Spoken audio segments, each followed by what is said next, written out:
A story that might make you red with anger is the story of Caledonia. We're continuing on with that, and if you read the book Helpless by great writer Christy Blatchford, you would have read about Gary McHale. Well, Gary McHale is back in the news because he's back in court.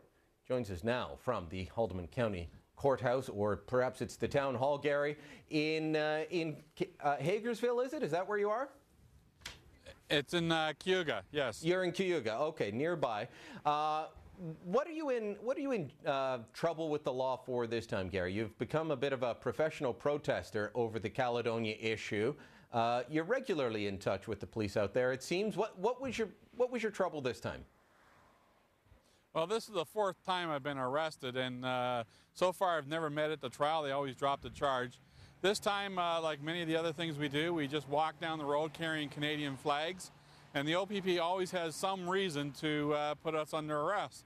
This time, about an hour before they arrested us, they provided a letter for me to read that basically the McGuinty government had authorized our arrest for if we walked on the provincially owned land, that somehow non-native people can't walk on land owned by the province without being arrested. Okay, so we stayed on the... This all goes back to the dispute over the Douglas Creek Estate subdivision, just outside the southwestern Ontario town of Caledonia. You've been protesting about this for several years now, and you've been raising the Canadian flag, and that's been deemed far too provocative by the Ontario Provincial Police.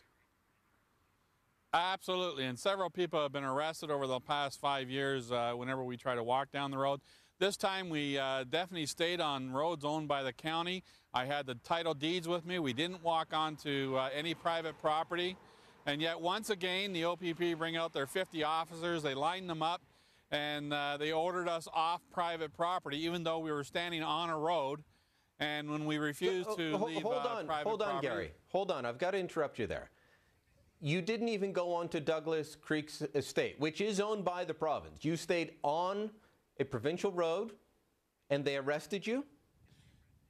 No, we stayed on county roads. All subdivisions. When you have a subdivision, the individual lots or the houses are owned by property owners. But the roads in the subdivision are owned by the county. Same with the hydro lines, the water lines. All that is owned by the county, and every single subdivision across this province. So yes, we walked down into Douglas Creek Estates, the subdivision, but we stayed on the roads.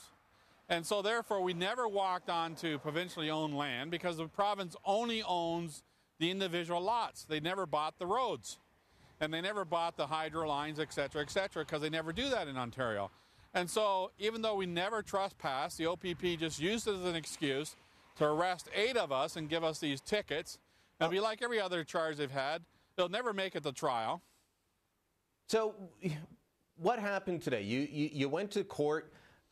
You were hoping to go to trial today, but that didn't happen. Yeah, I became aware just before Christmas that the OPP had failed to provide the prosecutor with any information about our arrest. And so the prosecutor was going to ask for an adjournment today. So I started pressuring the OPP to give out disclosure. I tried to get the prosecutor to understand that I wanted my trial today. On my ticket, it tells me that I should be prepared to have a trial today. And so I subpoenaed 3 OPP officers, and I subpoenaed the mayor, because I want my case heard. I want my day in court. I want the OPP to prove why they arrested me for trespassing when I was walking on a road. And of course, the prosecutor appeared in court today. The one that normally handles this case was actually, he told us he was got a phone call an hour before court. They removed him from the case, and they brought in a special prosecutor just for us. And he told the court he had no information from the OPP, and so the whole thing got adjourned, and we got to come back to court in a month from today. This is more political interference that I'm supposing. It's an Ontario Crown prosecutor, so they're an Ontario government employee. This is the Ontario Provincial Police, so this is the McGuinty government actively, and I think Christy Blatchford pointed this out well, that they are actively interfering in the judicial process, in the policing process, depending on who you are. I mean, forget the idea that all men are created equal. This is Gary McHale is not a First Nations protester from Caledonia. He's a white man, or you could be Chinese or Arabic or whatever it appears, but you're not Native. and therefore they're going to treat you very differently than the people that pulled down the hydro towers, that burn things in the middle of the street, and that wave their own Mohawk warrior flags in the street. Have people been arrested for carrying Mohawk warrior flags in the Caledonia area? Absolutely not. And while we just walk down the side of the road, the natives will walk from one town to the next carrying their flags in the center of the road. So it takes them an entire hour. And the police will give them an escort all the way over to Douglas Creek Estates and escort them onto the subdivision without arresting a single one of them. And the other thing that must be known is that people around here for 5 years have been begging the OPP to arrest trespassers on their property. Sam Galtieri, for a whole month, begged the OPP to arrest the native trespassers. The OPP refused. Now the guy has been beaten up. He's got brain damage. And yet we show up with a Canadian flag and we're arrested within the first 10 seconds of walking down the road. Have you ever been able to get a day in court and find out who is directing this? I know that Julian Fantino, who's in the Harper government now, has never properly answered questions about who was directing him, but he wasn't even the first police commissioner on this one. It was Gwen Boniface before that, and I think that Dalton McGuinty's fingerprints are all over this. Have you ever been able to find out, by going to trial, what's going on? Yeah, once they laid a charge, a fairly serious charge against me, and they prosecuted me for 30 months. And during that 30 months, they were forced to turn over disclosure, everyone's emails.